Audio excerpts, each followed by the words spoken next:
আসসালামু আলাইকুম সম্মানিত ভিউয়ার্স, আশা করছি আপনারা সকলে ভালো আছেন, সুস্থ আছেন, সুন্দর আছেন। আর আজকে তারিখটা হলো 30/4/2024, অর্থাৎ 30 এপ্রিল।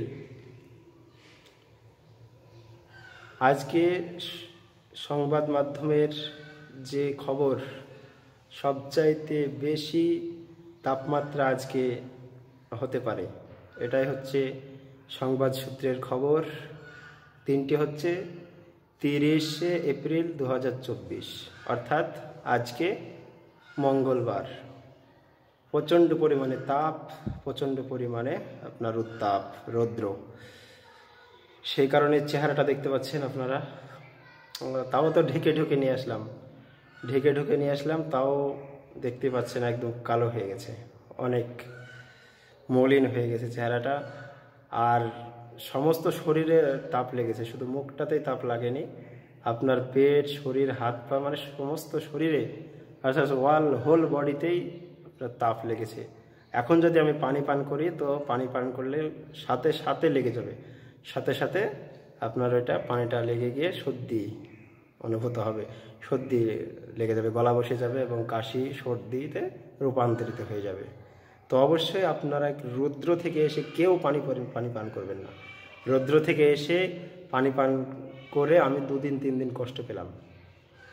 গত 3-4 দিন ধরে এত কাশি আর এত পরিমাণে সর্দি লেগেছে, বলার কথা না। তো গতকালকে ওষুধ খেয়েছি, ওষুধ খেয়ে এখন মোটামুটি কফটা উঠছে, এখন মোটামুটি আরামে আছি। তো অবশ্যই আপনারা কেউ ভুল করেও যেন আপনার রৌদ্র থেকে এসে এখন পানি খাবেন না। রৌদ্রে যারা কাজ করছেন এবং পানি খাচ্ছেন, তাদের কোনো অসুবিধা নাই, কিন্তু হঠাৎ করে আপনি রোদের থেকে এসে হঠাৎ করে আপনি পানি খেলে কিন্তু আপনার অসুবিধা হবে। অবশ্যই এই কথাটি মনে রাখবেন এবং শরীরের দিকে খেয়াল রাখবেন।